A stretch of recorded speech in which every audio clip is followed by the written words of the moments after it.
I never expected my 18th birthday to change everything, but when I opened that laptop my parents gave me, my blood ran cold. They'd never bought me anything expensive before, always claiming money was tight. But there it was, a brand new gaming laptop sitting on my desk with a bright red bow. The moment I powered it on and saw what was already loaded on the desktop, I knew something was terribly wrong. Files with suspicious names, hidden folders containing evidence I couldn't unsee. This wasn't a gift at all. My name is Mark, and up until that morning, I thought I knew my parents. My father, Gary, worked as a loan officer at First National Bank downtown, while my mother, Susan, ran a small accounting firm called Precision Financial from our home office. We lived in a modest two-story house in suburban Cleveland, Ohio, and money had always been a struggle. That's why the laptop seemed so out of character for them. I sat alone in my bedroom staring at the screen in disbelief. The desktop contained dozens of encrypted folders labeled with dates spanning the past 2 years. When I managed to open a few of them, I found financial spreadsheets showing transactions worth hundreds of thousands of dollars. Bank routing numbers, account information, and names I didn't recognize filled column after column. But it was the photographs that made my stomach turn. Pictures of young people who looked like college students holding identification documents and loan paperwork. Some photos showed the same individuals in what appeared to be staged situations, as if they were being documented for some unknown purpose. I clicked on a folder marked Student Database and found profiles of over 50 people. Each profile contained personal information like social security numbers, home addresses, and detailed financial records. Many of the addresses were international listing countries like Nigeria, Pakistan, and Ukraine. My hands trembled as I opened another folder labeled Transaction History. The spreadsheets inside showed a complex web of money transfers between dozens of different accounts. Amounts ranging from $15,000 to $75,000 appeared to flow through multiple banks before disappearing into offshore accounts. The most disturbing discovery came when I found a folder simply titled Mark. Inside were copies of my own documents, my social security card, birth certificate, college applications, and even my driver's license. But there were also documents I'd never seen before, including loan applications submitted in my name to universities I'd never applied to. I realized with growing horror that someone had been using my identity to apply for student financial aid. The applications showed requested amounts totaling over $200,000 across multiple institutions. Each application listed my parents as co-signers and emergency contacts. A video file caught my attention, labeled with my name and today's date. When I double-clicked it, my father's face filled the screen. He was sitting in what looked like our basement, speaking to someone off camera. "The kid will never figure it out," Gary said, his voice casual and confident. "By the time anyone realizes what happened, we'll be long gone. The laptop will make him look guilty of everything. He's 18 now, so they can prosecute him as an adult. Perfect timing." The person behind the camera laughed, and I recognized my mother's voice. All those years of building his clean record, getting him good grades, making sure he stayed out of trouble, it was all for this moment. They'll think he's been the mastermind all along. My heart pounded as the reality hit me. My own parents had been planning to frame me for their crimes. Every encouraging word about my future, every time they'd pushed me to excel in school, every piece of advice about staying on the right path had been preparation for this betrayal. The video continued with my father explaining how they'd planted evidence throughout my room while I was at my graduation party the night before. Bank statements, fake correspondence with criminal contacts, and even a burner phone loaded with incriminating text messages had been hidden among my belongings. I felt sick as I realized the scope of their deception. This wasn't a spur-of-the-moment decision. They'd been planning this for years, raising me specifically to be their fall guy when their criminal enterprise finally collapsed. Dinner that evening became the most surreal experience of my life. I sat across from my parents at our kitchen table, forcing myself to eat meatloaf and mashed potatoes while they asked about my plans for college. Every word felt like poison in my mouth. "So excited for you to start at Ohio State in the fall," Susan said, cutting her meat with deliberate precision. "All that hard work is finally going to pay off." Gary nodded enthusiastically. "We're so proud of how responsible you've become, son. You've really matured into someone we can trust completely." Their performance was flawless, but now I could see the calculation behind every smile. When my phone rang during dinner, I nearly jumped out of my skin. "It's Emma," I said, looking at the caller ID. My girlfriend of 2 years was probably calling to thank me again for the graduation party. "Answer it," Susan encouraged. "We don't mind." Emma's cheerful voice filled the kitchen as I put the call on speaker. "Mark, I had such an amazing time at your party last night. Your parents are the absolute best for letting us use the backyard." "Yeah, they're pretty great," I managed, watching my parents beam with fake pride. "I was thinking we could celebrate your birthday properly tomorrow. Maybe drive up to Lake Erie for the day, just the two of us." My stomach dropped. If my parents were planning something for tomorrow, Emma might be in danger just by association. "That sounds perfect. I'll pick you up around 10. After ending the call, I excused myself and returned to my room. The laptop was still open, and I continued my investigation. In a folder labeled Timeline, I found a detailed schedule for the next 48 hours. The plan was methodical and terrifying. Tomorrow morning, someone would call in an anonymous tip claiming I was involved in a major financial fraud scheme. While police searched our house, my parents would be at work establishing alibis. The planted evidence would be discovered, and I'd be arrested. But the timeline included additional details that made my blood freeze. Emma was listed as a potential witness who would need to be neutralized before she could provide an alibi for my whereabouts during certain key dates. I found airline confirmations for 3 tickets to Ecuador departing 2 days from now. 2 tickets were in my parents' real names, but the third was in a false identity they'd created using my personal information. They planned to disappear while I rotted in prison for their crimes. The financial records showed the true scope of their operation. Over the past 3 years, they'd helped dozens of international students obtain fraudulent financial aid by creating fake documentation and bribing university officials. My father's position at the bank allowed him to approve the loans, while my mother's accounting firm laundered the money through shell companies. They'd stolen over $2 million, using my identity as the primary account holder for their offshore banking. Every transaction had my forged signature. Every fraudulent document bore my personal information. In a subfolder marked Contingency Plans, I discovered their backup strategy. If the frame job somehow failed, they had a contact who would arrange for me to have an accident in police custody. Either way, I would never be able to testify against them. The most devastating discovery came in a folder labeled Origin Story. Inside were documents revealing that my adoption 17 years ago had been arranged through a corrupt lawyer who specialized in providing children to criminals who needed clean identities for future use. My real parents, Michael and Jennifer Thompson, had been honest people who died in what was reported as a car accident when I was 1 year old. But the police reports in this folder told a different story. They'd been murdered because they'd discovered early evidence of the same financial fraud scheme that Gary and Susan were now running. I'd been purchased, not adopted. Raised not with love, but as a tool for their eventual escape. Every birthday gift, every proud moment, every time they told me they loved me, had been a lie designed to build my trust so they could destroy me when the time came. As I sat there processing the enormity of their betrayal, I heard footsteps in the hallway. My bedroom door was slightly open, and I could see my parents whispering urgently as they passed by. They were making final preparations for tomorrow's operation. I closed the laptop and pretended to be reading a book when my mother knocked on my door. "Lights out soon, honey," she said, poking her head inside. "Big day tomorrow."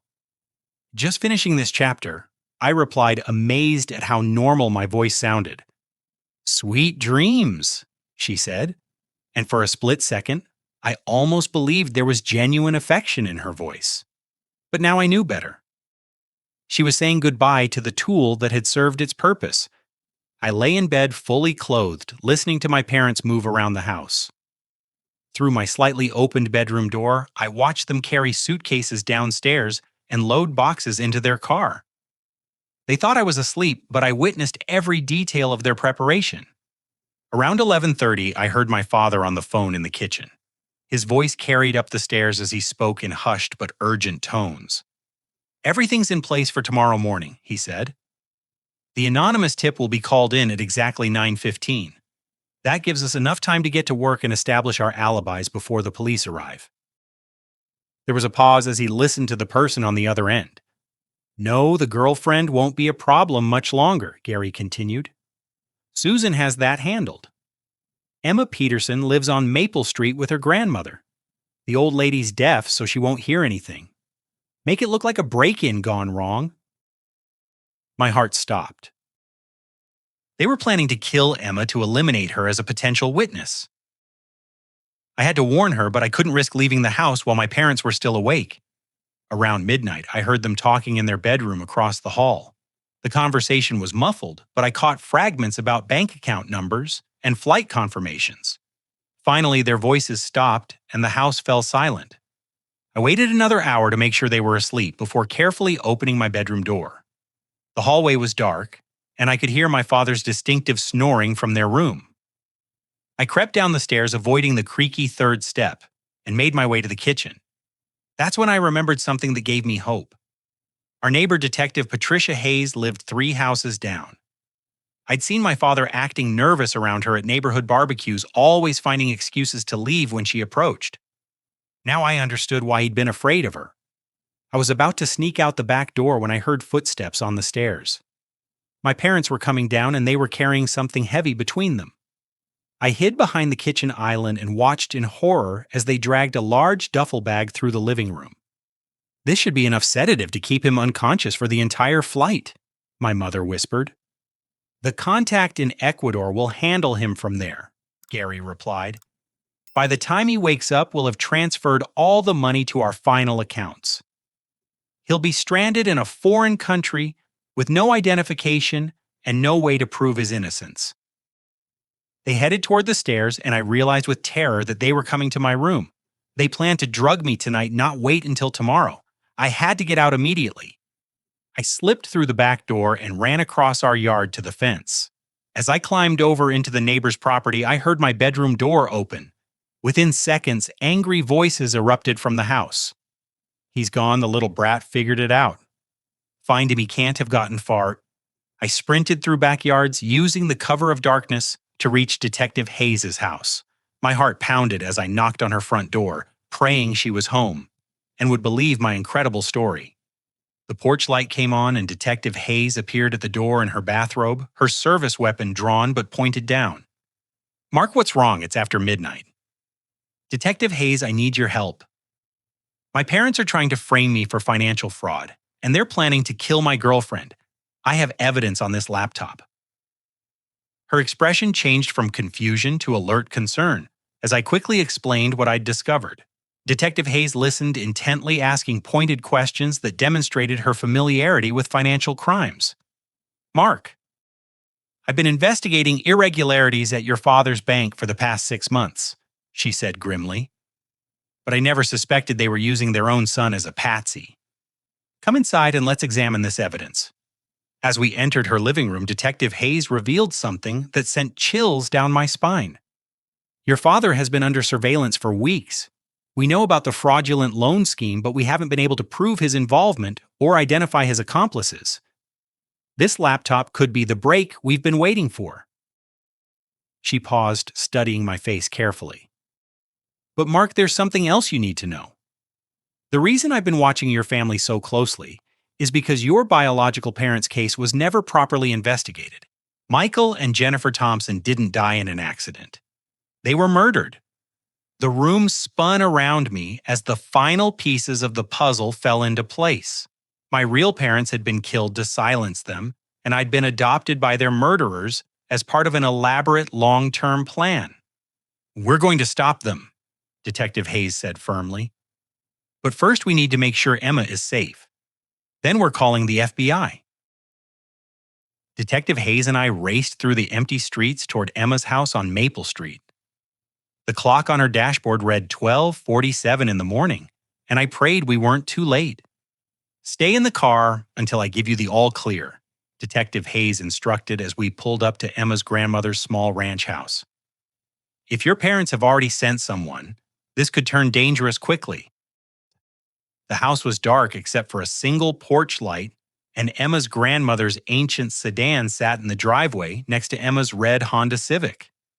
Everything looked normal, but Detective Hayes approached with her weapon drawn. I watched anxiously as she circled the house, checking windows and doors. After what felt like an eternity, she motioned for me to join her at the front entrance. "The back door lock has been tampered with," she whispered. "Someone tried to break in, but the security chain held. They might still be inside." We entered through the front door using Detective Hayes' lock-picking skills. The house was eerily quiet as we moved through the dark hallway toward the bedrooms. Emma's grandmother was known throughout the neighborhood for her profound hearing loss, so she likely wouldn't wake up even if we made noise. Emma's bedroom door was closed, but I could see light seeping from underneath. Detective Hayes positioned herself beside the door and motioned for me to knock gently. "Emma, it's Mark. Are you awake?" "Mark? What are you doing here?" Emma's voice came through the door, sounding alert and frightened. "Someone tried to break in about an hour ago. I've been too scared to leave my room." "Open the door, Em. I'm here with Detective Hayes from down the street. You're in danger, and we need to get you somewhere safe." Emma opened the door wearing pajamas and clutching a baseball bat. Her normally perfect blonde hair was disheveled, and her blue eyes were wide with fear. "What's going on?" "Why would someone want to break into Grandma's house? We don't have anything valuable." Detective Hayes stepped forward, her badge visible in the hallway light. "Emma, I'm Patricia Hayes, Cleveland Police. Mark has discovered evidence that his parents are involved in a serious criminal enterprise, and they've identified you as a potential witness who needs to be eliminated." Emma's face went pale as I quickly explained everything I'd learned. She listened in stunned silence as I described the laptop, the fraudulent loans, and my parents' plan to frame me for their crimes. "This is insane," Emma whispered. "Your parents have always been so nice to me. They helped me with my college applications last year." "That's how they gathered information about you," Detective Hayes explained. "They've been documenting everyone in Mark's life who might be able to provide him with an alibi or character testimony." We helped Emma pack a bag while Detective Hayes called for backup. Within minutes, 2 patrol cars arrived to secure the house and protect Emma's grandmother. "We're taking you to a safe house until this is resolved," Detective Hayes told Emma. "But first, Mark and I need to examine the evidence on that laptop more thoroughly." Back at Detective Hayes' house, we spread the laptop's contents across her dining room table. What we discovered was even worse than I'd initially realized. The financial fraud operation involved not just my father's bank, but also several local businesses and city officials. "This is a multi-million-dollar conspiracy," Detective Hayes said, studying the transaction records. "Your father wasn't just a participant, he was one of the coordinators. The network extends through half the financial institutions in Northeast Ohio." Emma sat beside me, holding my hand as we processed the enormity of the situation. "Mark, I can't believe you've been living with these people your entire life. How did you never suspect anything?" "They were careful," I replied, thinking back over years of seemingly normal family interactions. Every conversation, every piece of advice, every moment of apparent affection was calculated to build my trust. They needed me to be the perfect son so I could be the perfect fall guy. Detective Hayes discovered additional evidence that my parents had been planning this frame job for years.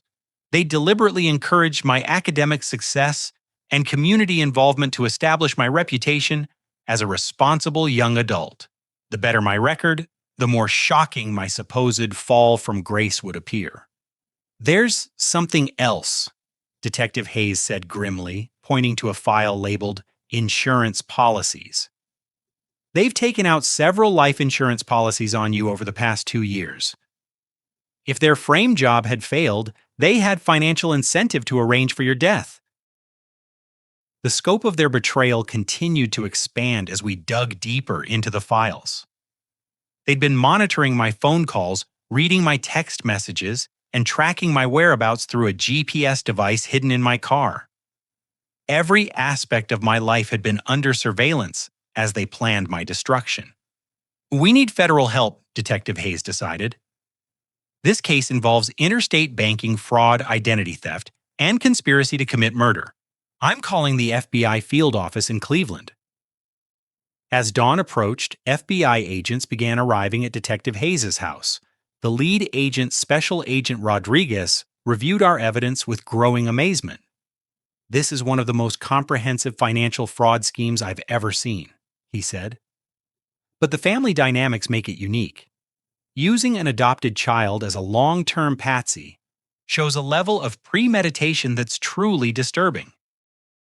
The agents worked quickly to set up surveillance on my parents and coordinate with local police. They explained that they'd been tracking the broader financial fraud network for months, but hadn't identified the key players until now. Mark, we need your help to gather additional evidence, Special Agent Rodriguez explained. But we have to move fast. Your parents will realize you've escaped, and they'll accelerate their timeline. As if summoned by his words, my phone rang. The caller ID showed my mother's number.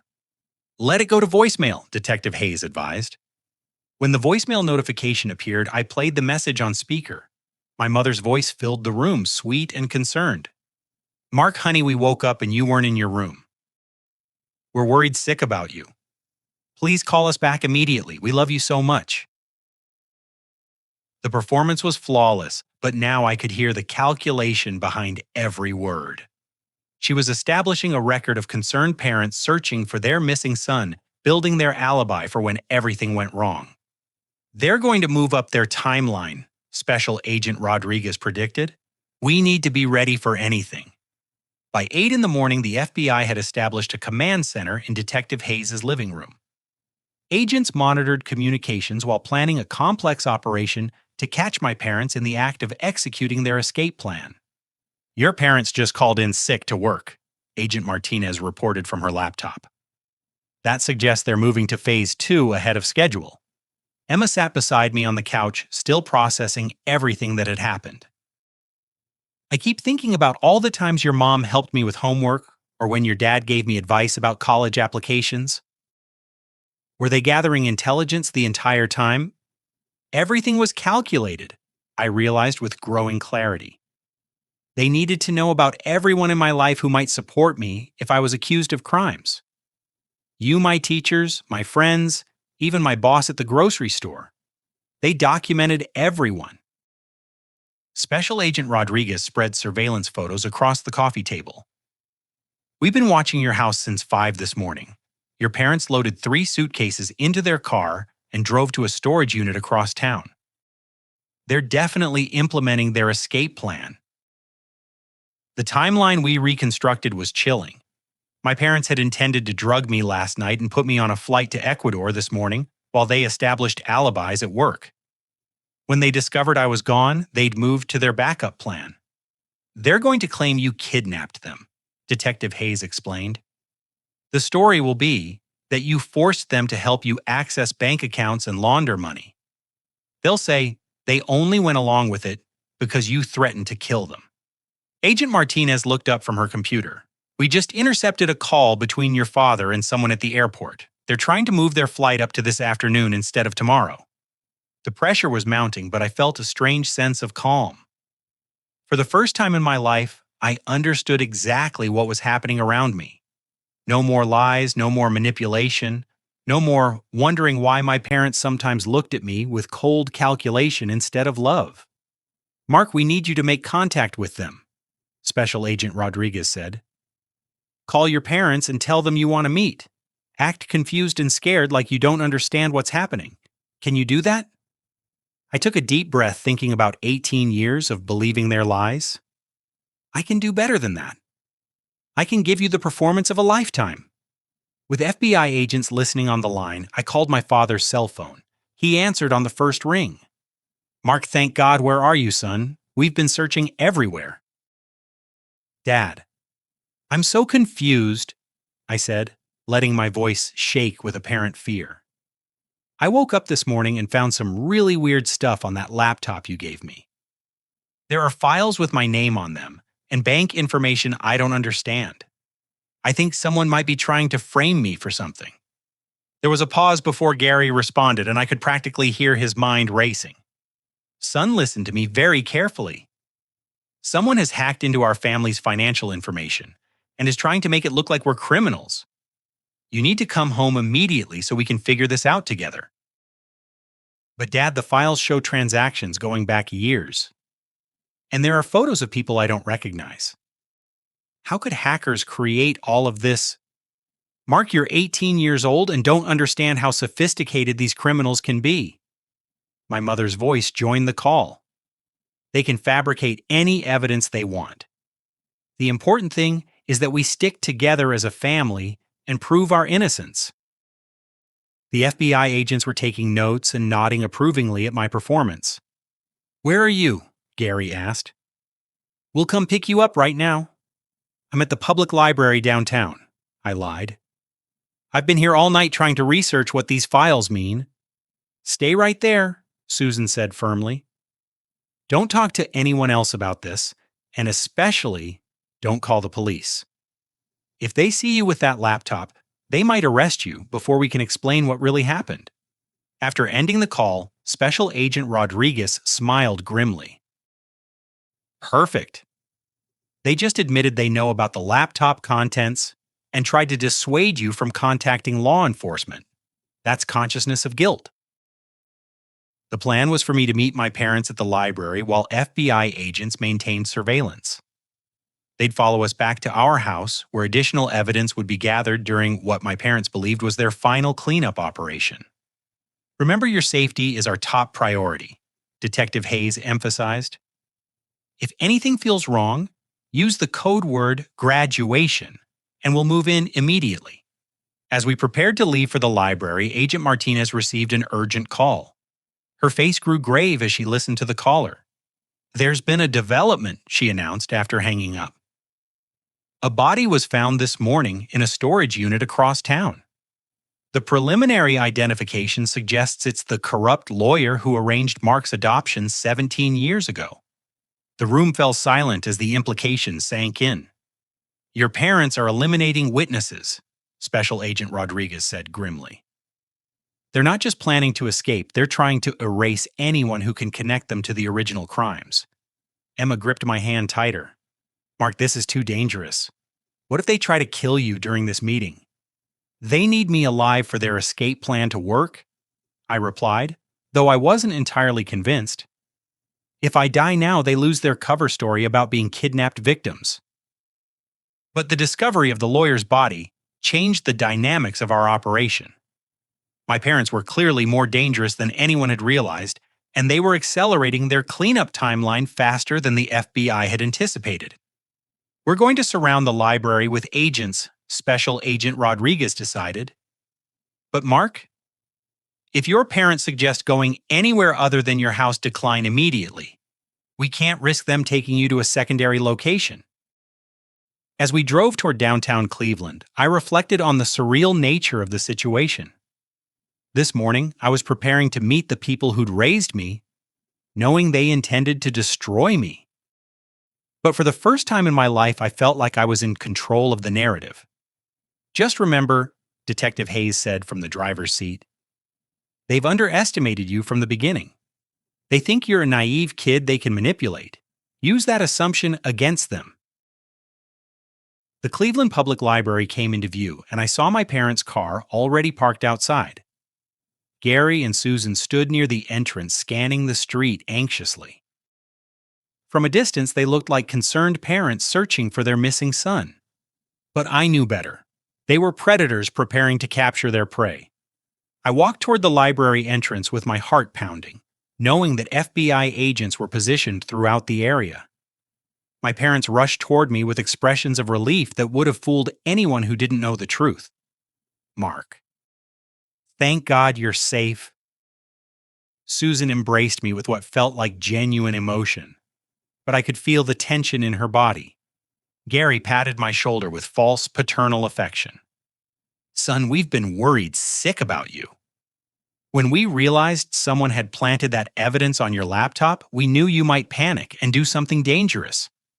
I don't understand what's happening, I said, letting confusion show in my voice. The files on that computer make it look like our whole family is involved in some kind of fraud scheme. That's exactly what the criminals want you to think, Gary explained as we walked toward their car. They've been setting us up for months, waiting for the right moment to spring their trap. The only way we can protect ourselves is to leave Cleveland immediately and contact federal authorities from somewhere safe. Every word was a lie delivered with perfect sincerity. I marveled at how skillfully they maintained their deception, even now when they knew I'd seen evidence of their crimes. Where would we go? I asked as we reached their vehicle. We have friends in Pittsburgh who can help us, Susan replied smoothly.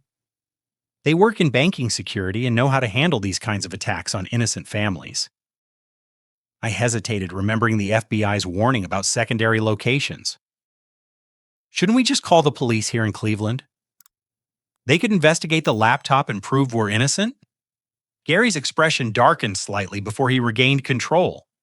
Mark, local police don't have the resources to fight organized crime rings. These criminals have probably already bribed Cleveland officers to look the other way. Our only chance is to get somewhere safe and contact the right federal authorities.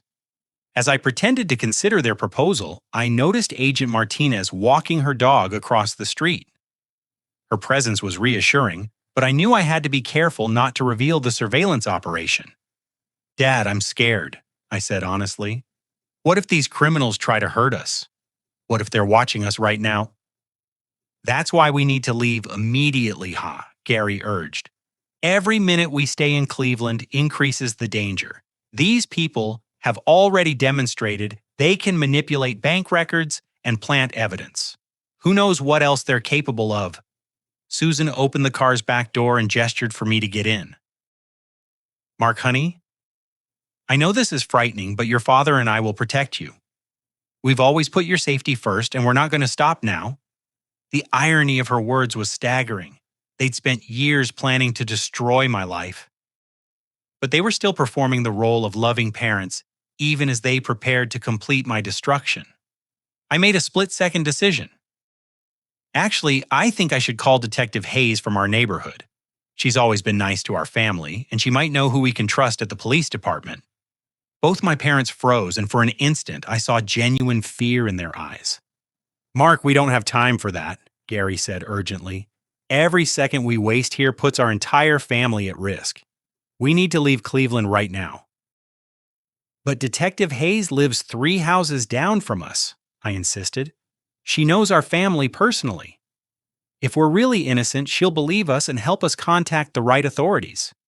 Susan's mask slipped slightly, revealing a flash of cold calculation before she regained her composure. Honey, neighborhood police officers don't handle major financial crimes.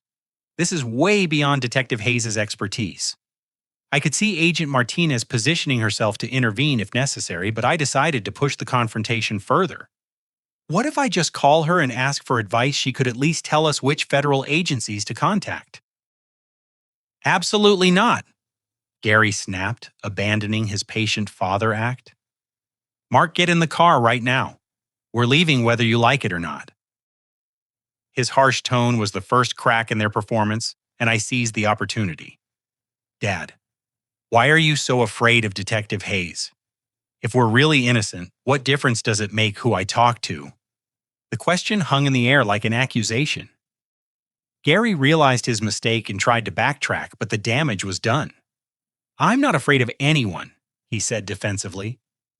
I just want to protect my family from criminals who are trying to destroy us.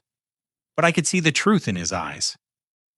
He was terrified that Detective Hayes might recognize him or Susan from her investigation into the banking fraud.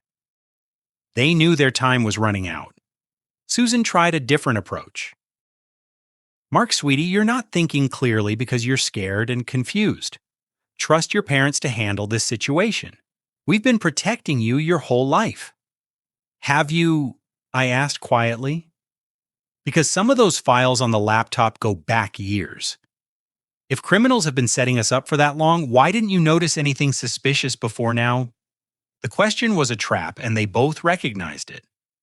If they claimed ignorance, they'd have to explain why they hadn't noticed massive financial fraud involving their own son's identity. If they admitted knowledge, they'd essentially confess to the crimes. Gary decided to take control of the situation through intimidation. Mark, you're acting like you don't trust your own parents. After everything we've done for you, everything we've sacrificed to give you a good life, this is how you repay us. The guilt manipulation that had controlled me my entire life suddenly seemed pathetic and transparent. These people had never sacrificed anything for me. They'd invested in me the same way farmers invest in livestock, raising me until I was ready for slaughter. You're right, I said, reaching into my pocket for my phone. I should trust the people who have taken care of me my whole life. That's why I'm calling Detective Hayes right now. As I dialed her number, both my parents lunged toward me simultaneously. Gary grabbed my wrist while Susan tried to snatch the phone from my hand. Don't make that call, Mark. Gary hissed, his friendly facade completely gone. You have no idea what you're interfering with. Graduation, I said loudly, using the FBI code word. Within seconds, Agent Martinez and 3 other plainclothes officers emerged from concealment with their weapons drawn. FBI let the boy go and step away from the vehicle? Gary's grip on my wrist tightened as he realized they'd been caught. For a moment, I thought he might try to use me as a human shield, but Susan grabbed his arm. Gary, stop, it's over. But my father wasn't ready to surrender. He pulled a pistol from inside his jacket and pointed it directly at Agent Martinez. Everyone back off. This is my son, and you have no right to interfere with our family. The standoff lasted only seconds before Susan made a decision that surprised everyone. Gary, put the gun down, she said firmly. Mark isn't our son. He never was. He was just a tool, and now the job is finished. Her words cut through me like a blade, but they also contained a strange sense of liberation. After 18 years of lies, someone was finally telling the truth about our relationship. Gary stared at his wife in disbelief. Susan, what are you doing? I'm saving my own life, she replied coldly. Mark can testify against us anyway, so there's no point in making this worse with a murder charge. She turned to Agent Martinez with business-like efficiency. I'm willing to cooperate in exchange for a reduced sentence. My husband planned everything, and I can provide evidence against his accomplices. The betrayal was swift and complete. Gary's face contorted with rage as he realized his wife was abandoning him to save herself. You promised we'd do this together, he shouted. I promised a lot of things, Susan replied with chilling calm. Just like you promised to love and protect Mark. We're both very good at making promises we don't intend to keep. Gary's gun wavered between Agent Martinez and his wife as the full scope of his situation became clear. He was outnumbered, outgunned, and abandoned by his only ally. This is all Mark's fault, he said desperately. If he had just played his part, none of this would have happened. I did play my part, I replied, surprised by the steadiness of my own voice. I was the perfect son for 18 years. I trusted you, obeyed you, and believed every lie you told me. The problem isn't that I failed to play my part. The problem is that you wrote me a role in a tragedy when I deserved to be the hero of my own story. Those words seemed to break something inside Gary. His shoulders sagged as the gun fell from his hands, and he finally understood that his elaborate plan had completely collapsed. As FBI agents moved in to make the arrests, I felt a strange mix of relief and sadness. Relief that the nightmare was over, but sadness for the child I'd been who genuinely loved these people, despite their manipulation. Detective Hayes appeared beside me as the handcuffs clicked into place. "You did the right thing, Mark," she said quietly. "It took tremendous courage to stand up to people who controlled your entire world."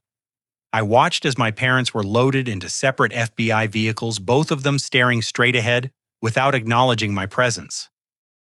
After 18 years of living in their house, eating at their table, and calling them mom and dad, we were strangers again. But for the first time in my life, I wasn't afraid of what came next. 3 months later, I sat in federal court as the final pieces of justice fell into place. The courtroom was packed with victims of my parents' financial fraud scheme, many of them international students whose dreams had been stolen along with their money. Gary received 25 years in federal prison for conspiracy, fraud, money laundering, kidnapping, attempted murder, and racketeering. The judge noted that using an adopted child as a long-term patsy demonstrated a level of premeditation rarely seen in white-collar crime.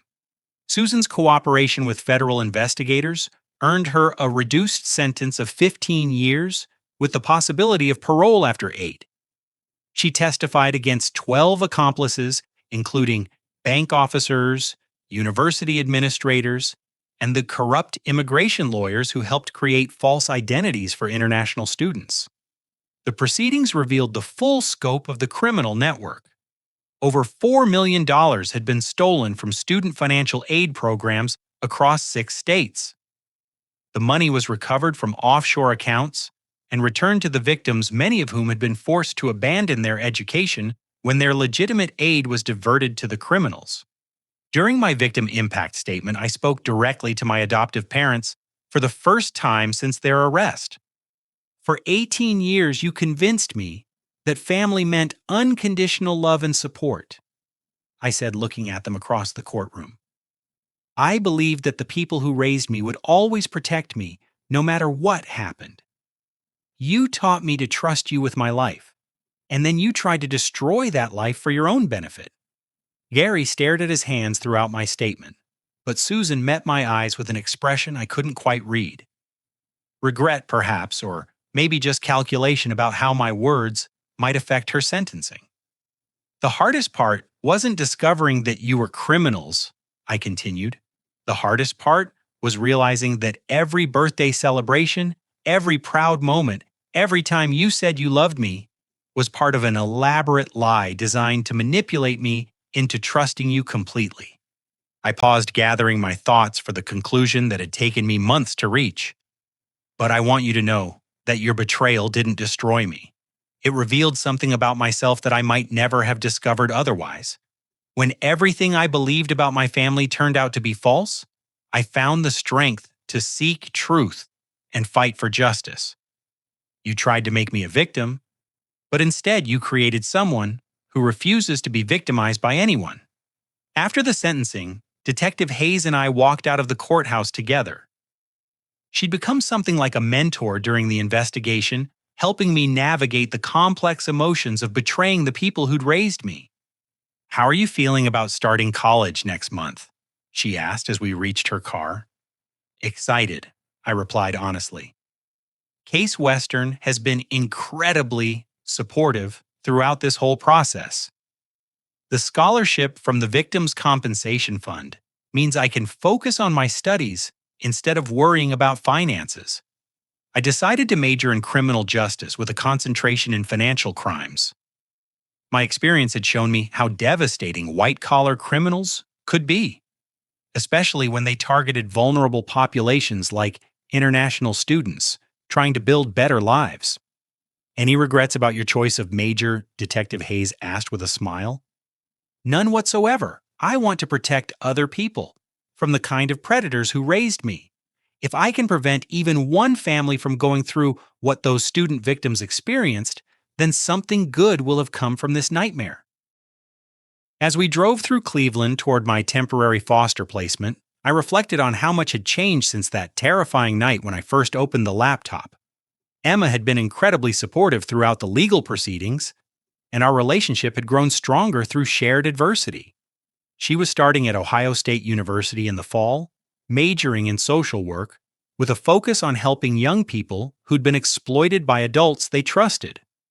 We'd both been shaped by our experience with manipulation and betrayal, but we'd chosen to use that knowledge to help others rather than become cynical about human nature.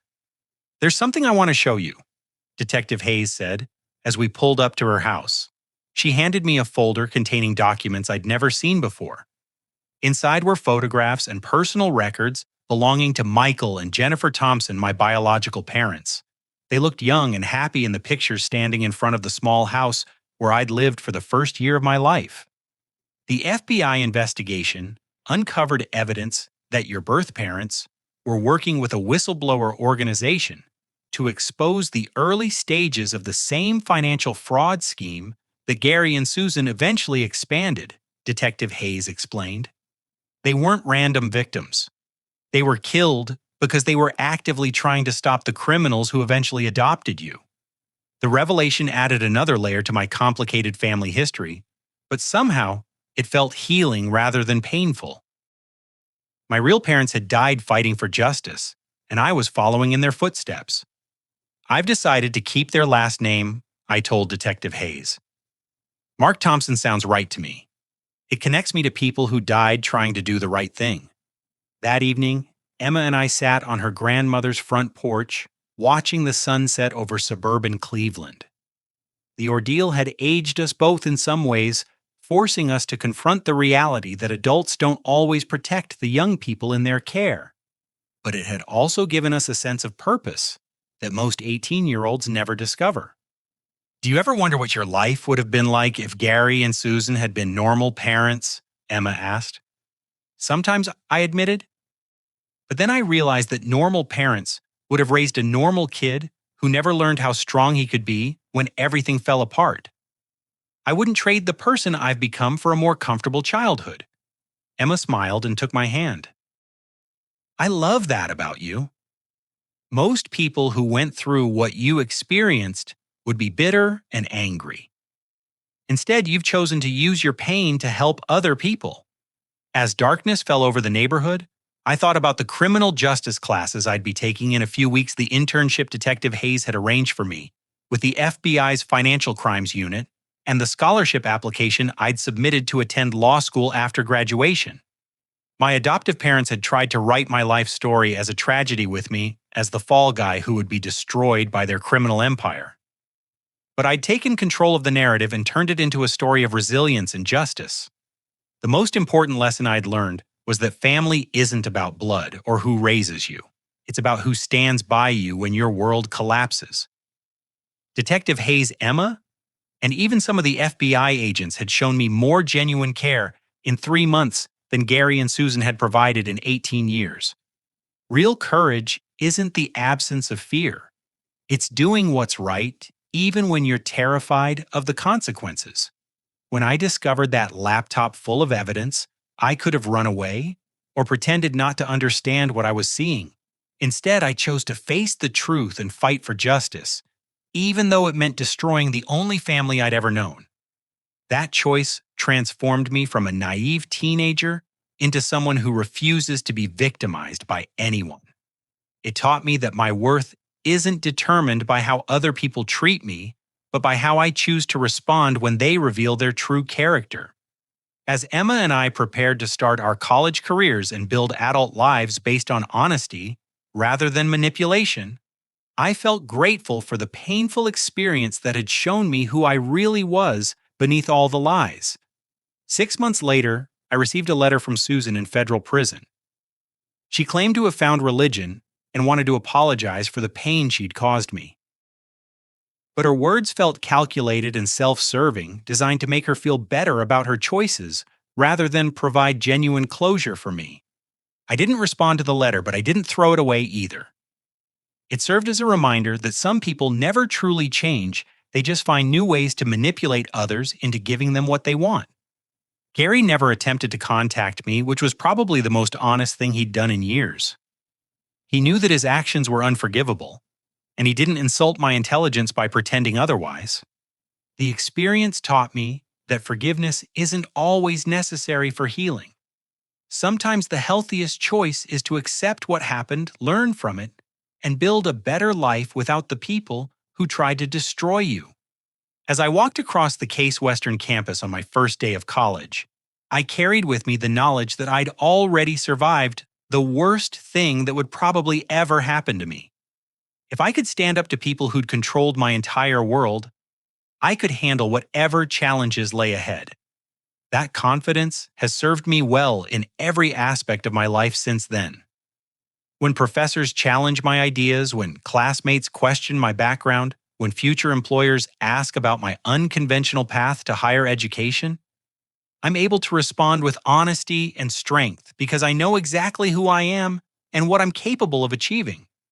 The laptop that was meant to destroy my life actually saved it by forcing me to confront hard truths and make difficult choices. Sometimes the worst betrayal can become the foundation for the best version of yourself if you're brave enough to rebuild from the ruins. I want to ask you something that might resonate with your own experiences. Have you ever had to stand up to people who were supposed to protect you? Maybe it was family members, friends, or authority figures who betrayed your trust in ways that seemed impossible to overcome. How did you find the strength to fight back and reclaim control of your own story? Please share your thoughts in the comments below. Your experiences might help someone else who's facing a similar situation right now. And if this story touched you in any way, please like this video and subscribe to hear more stories about people who refuse to let their circumstances define their futures. Thank you for taking this journey with me. I hope Mark's story reminds you that no matter how hopeless things might seem, you always have the power to choose how your story ends. Keep fighting for the life you deserve, and never let anyone convince you that you're powerless to change your circumstances. Remember, the people who try to destroy you often reveal your greatest strengths in the process. Stay strong, seek truth, and never stop believing in your ability to overcome whatever challenges life throws your way.